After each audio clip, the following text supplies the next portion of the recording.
Obe komt starig gewoon verder kleer.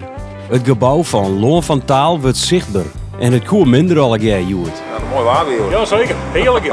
Ja, heel lekker van. En in het Sintje zit het ook lekker op. De glaszetters zijn aan de gang, de dakdekkers zijn aan de gang. En er moet nog houtskeletwand op de voorgevels maken worden. Dat wordt later eerst nog bekleed maar speciaal hout. Hetzelfde als de tribune. Dus we zijn manmachtig bezig. Ja, die twee grutten hebben we en die oren, dat is voor de ziede. De grootste uitdaging zit in de ruten. Waarom er een put? Het vergt wel in alle concentratie. Ja, je maar één keer mis, hè?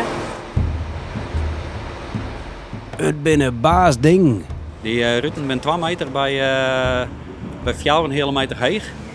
En ze zijn zowat 5 centimeter dik. Die ruten wegen meer dan 400 kilo. Dat is best wel wat spannend. En ze moeten natuurlijk ook heel blauwen, dat is het belangrijkste. Want er zit heel lang levertijd op. Ja, het zit daar een beetje van tevoren ik al besteld. En anders dan redden we het net voor 2018.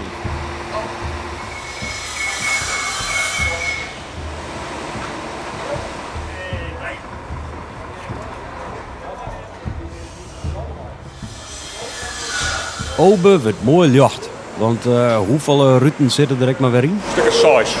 Saai doe je het nog. Maar we hopen dat het eind van de week dat het dan glasdicht is.